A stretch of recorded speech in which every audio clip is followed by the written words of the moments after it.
कहते हैं कि वाल्मीकि ने राम के जन्म से पहले ही रामायण लिख दी थी। राम को केवल उसका अनुगमन करना था। तो जरा सोचो, जब सीता का हरण हुआ और राम रोए, क्या वो सच में रो रहे थे या अभिनय कर रहे थे? मान लो कि किसी नाटक में तुम वास्तव में राम ही बन जाओ। सिर्फ अभिनय न करो, बल्कि सच में खुद को राम समझ बैठो तो कठिनाइयां अवश्य उत्पन्न होंगी। जैसे ही सीता का हरण होगा, तुम्हें गहरा आघात लगेगा। संभव है कि तुम्हें दिल का दौरा पड़ जाए और नाटक वहीं रुक जाए। लेकिन यदि तुम केवल अभिनय कर रहे हो तो सीता के हरण से तुम्हारे भीतर कोई हलचल नहीं होगी। तुम घर लौटोगे, आराम से सो जाओगे और तुम्हारे सपनों में भी यह बात नहीं आएगी कि सीता का अपहरण हुआ था। पर जब वास्तविक कथा में सीता का हरण हुआ, तब राम रोए थे, व्याकुल हुए थे, पेड़ों से पूछ रहे थे सीता कहाँ है, कौन उसे ले गया। लेकिन यहां एक गहरी बात समझने योग्य है। यदि राम सच में टूट गए होते, सच में दुख में डूब गए होते, तो वे फिर राम नहीं रहते, न ईश्वर, न अवतार। इसका अर्थ है कि उनके लिए उनका जीवन भी एक अभिनय ही था। जैसे अन्य अभिनेता मंच पर राम का अभिनय करते हैं, वैसे ही राम भी एक विराट मंच पर अपनी भूमिका निभा रहे थे। यही एक गहरा विरोधाभास दिखाई देता है। यदि राम भीतर से सचमुच टूट गए थे तो वे एक सामान्य मनुष्य हो जाते हैं, और यदि वे भीतर से पूरी तरह अचल और शांत थे तो फिर उनका रोना क्या था? यही लीला का रहस्य है। बाहर सब कुछ सजीव और वास्तविक दिखाई देता है, लेकिन भीतर कुछ भी स्पर्श नहीं करता। इस संदर्भ में भारत में एक अत्यंत सुंदर कथा प्रचलित है जो अद्वितीय है। कहा जाता है कि वाल्मीकि ने राम के जन्म से पहले ही रामायण की रचना कर दी थी। राम को केवल उस कथा का अनुसरण करना था। इस दृष्टि से उनका पहला कदम भी अभिनय ही था। जब कहानी पहले से लिखी जा चुकी थी तो उनके पास उसे निभाने के अलावा और कोई विकल्प नहीं था। वाल्मीकि जैसे महापुरुष द्वारा रचित कथा में राम को वही करना था जो लिखा गया था। इसलिए सीता का हरण भी निश्चित था और युद्ध भी अवश्यंभावी था। अब इसे अपने जीवन से जोड़कर देखो। जब तुम दुखी होते हो, जब कोई तुम्हें छोड़कर चला जाता है, जब तुम रोते हो, क्या तुम सच में स्वतंत्र होकर यह सब कर रहे हो, या तुम भी किसी पहले से तय भूमिका को निभा रहे हो? क्या यह संभव है कि तुम भी एक कथा का हिस्सा हो जिसे तुम मेरा जीवन कहकर पहचानते हो? यदि यह समझ आ जाए तो भाग्य के सिद्धांत को समझना आसान हो जाता है। इसका गहरा अर्थ यह है कि यदि सब कुछ पूर्व निर्धारित है तो जीवन एक नाटक बन जाता है। यदि तुम्हें राम की भूमिका निभानी है तो तुम उसे बदल नहीं सकते। हर संवाद, हर घटना पहले से तय है। तुम जो भी कहते हो वह मानो पहले से लिखे गए शब्दों की पुनरावृत्ति है। यदि जीवन पूरी तरह निश्चित है तो उसमें परिवर्तन की गुंजाइश नहीं रहती। मान लो कि एक दिन तुम्हारी मृत्यु निश्चित है, तो यह भी तय है कि उस समय तुम क्या अनुभव करोगे, कौन तुम्हारे पास होगा, क्या परिस्थिति होगी। यदि यह सब पहले से निर्धारित है तो जीवन एक अभिनय मात्र रह जाता है। तुम उसे जी नहीं रहे बल्कि उसे निभा रहे हो। कृष्ण के असंख्य नाम हैं और उन्हें सबसे श्रेष्ठ अभिनेताओं में गिना जा सकता है। वे हर क्षण अपने भीतर स्थिर रहते हुए भी जीवन को एक खेल की तरह जीते हैं, एक लीला के रूप में। उनके भीतर कोई गंभीरता नहीं होती, क्योंकि गंभीरता तभी जन्म लेती है जब व्यक्ति किसी भूमिका के साथ पूरी तरह तादात्म्य कर लेता है। अब प्रश्न ये उठता है, यदि जीवन एक नाटक है तो इसे अनुभव कैसे किया जाए? हम कर्ता से अभिनेता कैसे बने? यहीं से विज्ञान भैरव तंत्र की यह अत्यंत सूक्ष्म और गहरी साधना प्रारंभ होती है। यदि इसे सही रूप से समझ लिया जाए तो तुम भी उसी सत्य को देख सकोगे जिसे राम ने देखा था। सूत्र कहता है, सांसारिक कार्यों में संलग्न रहते हुए अपने ध्यान को दो श्वासों के बीच के अंतराल पर स्थिर रखो। इस अभ्यास से कुछ ही समय में एक नया जन्म संभव है। सांसारिक कार्यों में लगे हुए, इसका अर्थ है कि यह छठी विधि निरंतर अभ्यास के लिए है। इसलिए स्पष्ट रूप से कहा गया है कि जो भी तुम कर रहे हो उसी के बीच इस साधना को जारी रखना है। तुम किसी भी क्रिया में हो, तुम्हारा अवधान श्वासों के बीच के उस सूक्ष्म अंतर पर टिका रहना चाहिए।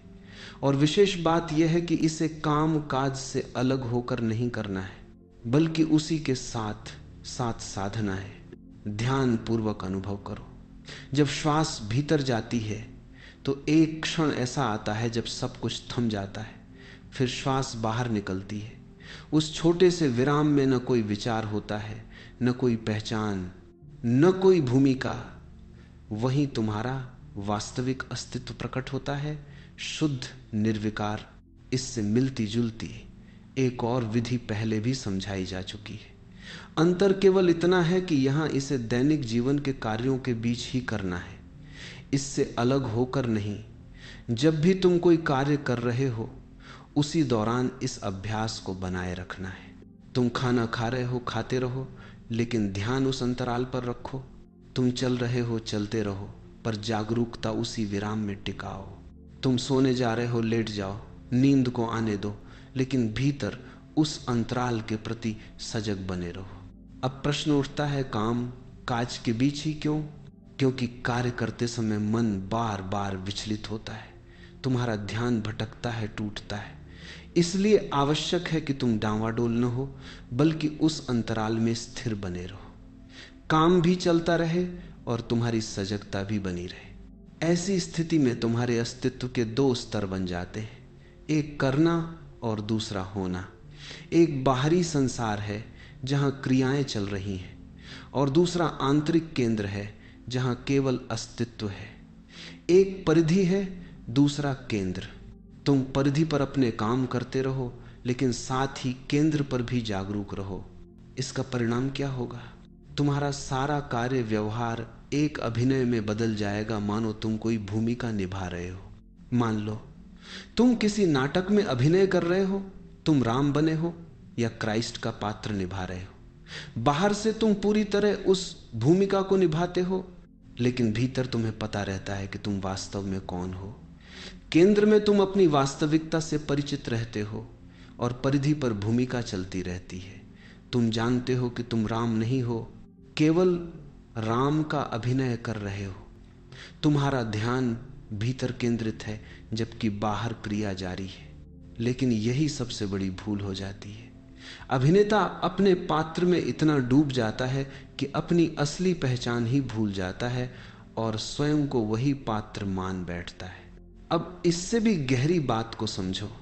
समस्या केवल यह नहीं है कि तुम अभिनय को वास्तविक मान बैठे हो, बल्कि यह भी है कि तुम अपनी वास्तविक पहचान से भी अनजान हो। हम राम नहीं है, यह मानना अहंकार को चोट पहुंचाता है, लेकिन यह स्वीकार करना कि हम रावण हैं, ये मन को बिल्कुल स्वीकार नहीं होता। इसलिए मन एक चतुर उपाय निकालता है। वह कहता है, हम न राम है न रावण, हम बीच में हैं।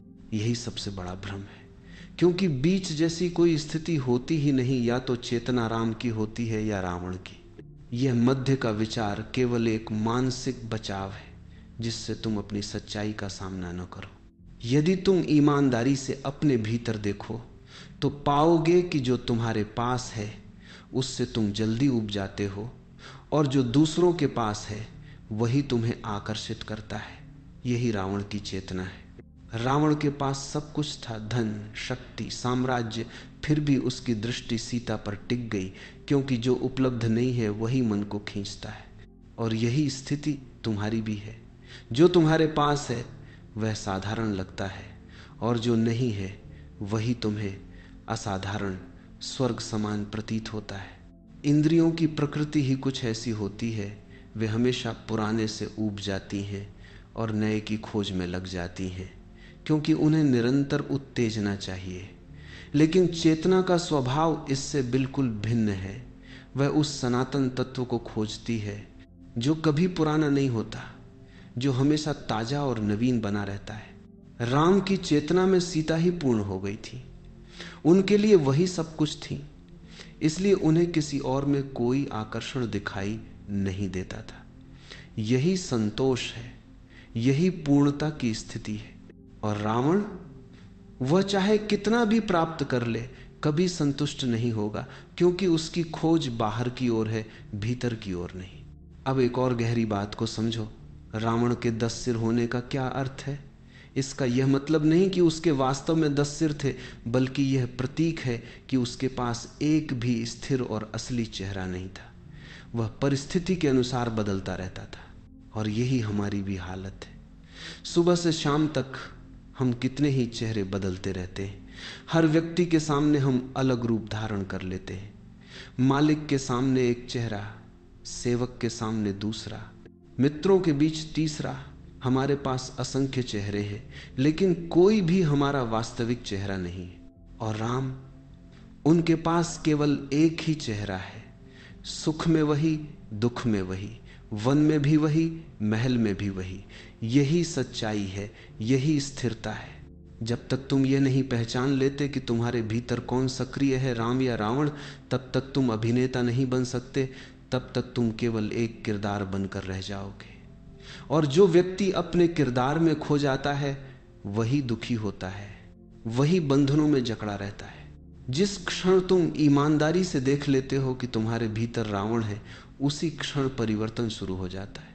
क्योंकि सत्य को देखना ही एक अग्नि है, और उस अग्नि में सारे झूठे चेहरे जलने लगते हैं। यही अज्ञान है, यही बंधन है।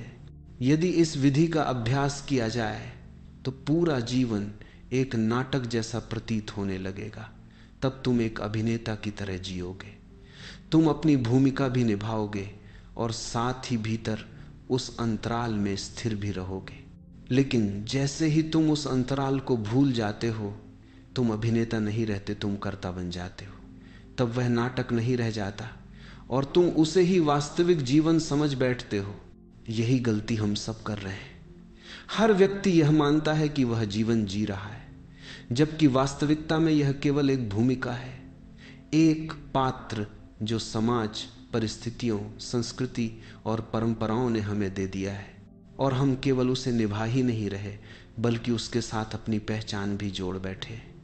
इसी तादात्म्य को तोड़ने के लिए यह विधि दी गई है। ये छठी विधि तुम्हारे जीवन को एक प्रकार का साइकोड्रामा, एक खेल बना देती है। तुम 2 श्वासों के बीच के अंतराल में स्थिर रहते हो, जबकि जीवन बाहर अपनी गति से चलता रहता है। यदि तुम्हारा ध्यान केंद्र में है तो वह परिधि पर नहीं रहेगा। परिधि पर जो कुछ भी हो रहा है वह केवल उपस्थिति के स्तर पर घटित होगा। तुम उसे देखोगे, जानोगे, अनुभव करोगे, लेकिन वह तुम्हारे लिए केंद्र नहीं रहेगा। ऐसा लगेगा मानो वह तुम्हारे साथ नहीं, बल्कि किसी और के साथ हो रहा है।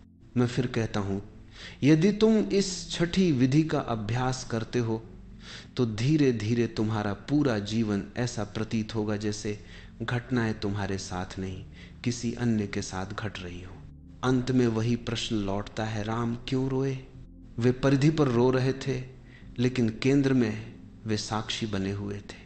उनका रोना असत्य नहीं था, परंतु वह उन्हें भीतर से छू नहीं रहा था।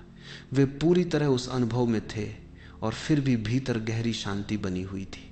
यही लीला है।